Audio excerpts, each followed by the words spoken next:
Well, Adrian, another great guest, and always fun to be on the podcast with you, my friend, and fun to have our new sponsor, Magic Mind. We've got a great offer. I know you've really loved it. I've really loved it. Made my Mondays better. Tell us again about the offer from Magic Mind. Well, right now, Magic Mind is offering listeners of Anxiety at Work a special offer, a month free when you subscribe for 3 months. You go to magicmind.com/JAN-leading, JAN leading, and use the code leading20. I've tried this out already. It works. I know it does. You get an extra 20% off on one order, or again, a month free when you subscribe for 3. Try it out. It really will bring down your anxiety, give you more energy during the day that's not jittery. All natural ingredients. We couldn't recommend it more. Well, Jess, another really interesting, very powerful guest, Nick, joining us today. What's your first takeaways from his story?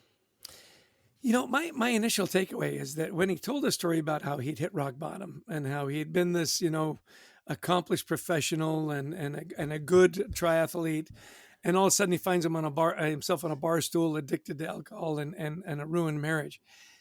His energy in our interview, that he is now this vibrant, happy, engaged person and eager to share his story, knowing that there are other people that are like him going through the same thing. So my first impression is, wow, if Nick can come through that and come through that engaged and that happy, you can do it too. That was my first impression. No, it's really, very powerful. And it was, really resonated, I think, because it's something we've all, been through in different ways, that we've hit rock bottom, and how do you come through this? Well, and I liked what he said. Look, there's 3 things you got to do. First off, be vulnerable, find somebody who you can unload to, who will understand, and keep looking if you need. Secondly, have some personal discipline. And if you need, probably you will, get a coach to help you, because we all need somebody to remind us, how are you doing with this goal? And finally, I love this one, have a goal that excites you. So, sometimes there'll be somebody else's goals. It's like, no, make it your goal and make it something big and exciting for you. Yeah, I mean, it's like you're reading off my note sheet. I put that too. Not just a goal that excites you. I think the biggest takeaway for me was, don't be afraid to ask for help. And he's talked about the groups that he's in now. He's got men's groups, and how he volunteers on the suicide line, and how he's creating. I thought it was so insightful for him to see the need to have a safe place outside of work as well. Yeah. You and I talk about all the time, well, as a leader, be vulnerable. He talked about normalizing, the conversation. Sure. You and I talk about that all the time. If you can't get it at work, if you've got a boss that just doesn't get it, or you have a company and a culture that just is not going to be there, find that group. He said, look, call the hotline. Look for groups that are there. And once you start to share, you'll find them. And how often have we said, when leaders finally do become vulnerable, how many of their employees come to them and say, yeah, me too. Yeah, exactly. It's not an uncommon struggle. We think it is. We think it's just us.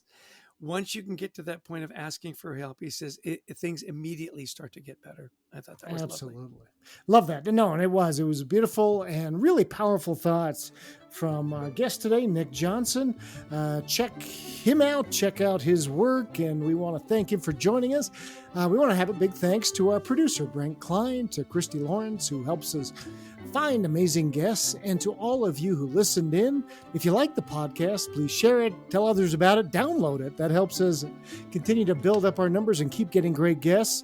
We'd also love you to visit thecultureworks.com for some free resources for your team to help you and your people thrive.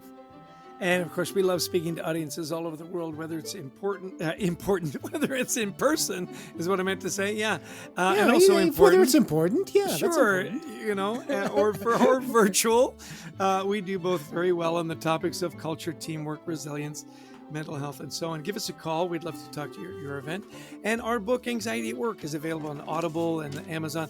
We also have a wonderful new gratitude journal that'll be available on Amazon in March.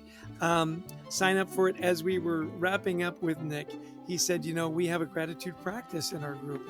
What are the 10 things you're grateful for today? It's a wonderful way to manage your resilience and your mental health. So on that note, thank you for spending your time with us. Thanks again to Nick for his wonderful insights. Buy his book, which is called Executive Loneliness, available everywhere good books are sold. And Adrian, give us the wrap up and the final word. And buy our book too, Anxiety at Work. We put this podcast on because we have passion for what we do, and we just hope that we can share some of these messages with people and lift a few people up, give you a few tools to help you in your day. And so until next time, we wish you the best of mental health.